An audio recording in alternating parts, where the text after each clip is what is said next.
আজকে আমরা করব ক্লাস 7 এর নিজে করি 1 এর 1, ঠিক আছে। তো তোমাদের সুবিধার জন্য আমি আগের থেকে অঙ্কগুলো তুলে রাখছি। তো এখানে একটা কথা বলছে 1 টাকার 1/2 অংশ, ঠিক আছে। 1 টাকার 1/2 অংশ কত টাকা?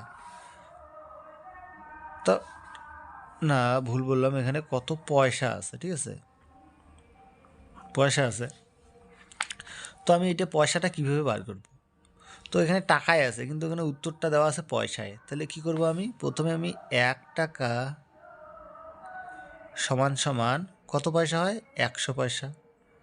তাহলে সুতরাং 100 পয়সা ইন্টু 1/2, 2 দিয়ে যদি 100কে কাটি কত থাকে? 50। তা 50 1 50, তাহলে সমান সমান কত হবে? 50 পয়সা। তাহলে এখানে 50 পয়সা লিখে দিলে হয়ে গেল উত্তর। এবার 2 নম্বরটা বলছে 1 বছরের 1/4 অংশ সমান সমান কত মাস? ঠিক আছে, আমাকে মাস বার করতে লাগবে।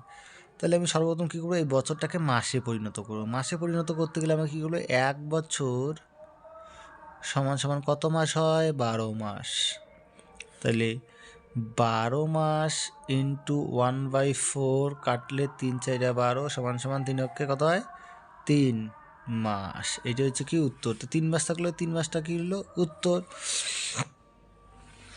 এবার দেখো আর একটা জিনিস, সেটা হচ্ছে 4 টাকার 5/8 অংশ সমান সমান, এইটাতে বলা আছে কত মাস কত দিন, না সরি ভুল বললাম, কত টাকা কত পয়সা দেওয়া আছে, ঠিক আছে। কত টাকা কত পয়সা, আমি তোমাদের সুবিধার জন্য কত লিখে রাখছি শুধুমাত্র, হ্যাঁ। তো এবার দেখো আমি বারবার বলছি, যখন পয়সা কথা যুক্ত থাকবে তখন টাকাটাকে আগে পয়সায় পরিণত করতে হবে, তারপরে তোমরা অঙ্কটা করবা। তো 4 টাকা সমান সমান কত পয়সা? 400 পয়সা, ঠিক আছে। তারপর আমি কী করবো? 400 পয়সা ইন্টু 5/8, 8 50-এ কত হয়? 400। তাহলে 5 50-এ কত হইল? 250 পয়সা। এবার তোমরা কী করো? পয়সাটাকে যদি আমি টাকায় করি তাহলে সমান সমান 2 টাকা, মানে 200 পয়সা গেলে আর 50 পয়সা বেশি থাকলো, তাহলে 50 পয়সা। এইটা হইল কি উত্তর।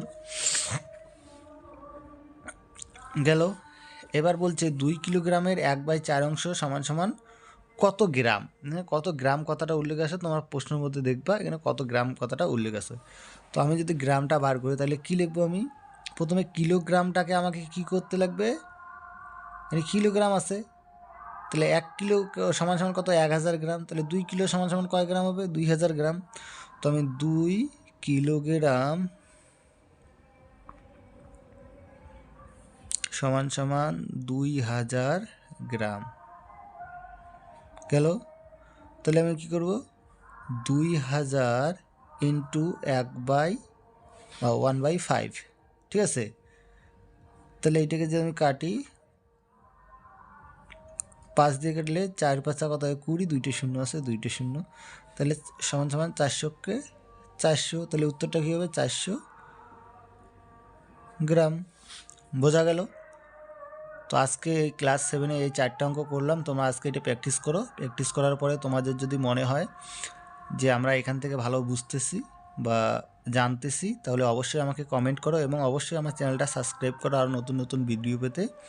এবং তোমাদের কোনো যদি বা তোমাদের স্কুলে হয়তো সিলেবাস এগিয়ে গেছে, তার জন্য যদি মনে হয় যে স্যার আমাকে এই জায়গার থেকে এই অঙ্কটা আমাকে একটু বুঝিয়ে দিন বা এই অঙ্কটা করে দিন, তোমরা কমেন্ট করো। আমি অবশ্যই চেষ্টা করব তোমাদের সেই কোশ্চেনটা সলভ করে দেওয়ার বা অঙ্কটা করে দেওয়ার। আমি সাধারণত সবসময় যদি উত্তর দিতে না পারি, আমি চেষ্টা করব তোমাদের কমেন্টের ভিত্তিতে ভিডিও তৈরি করে দিতে।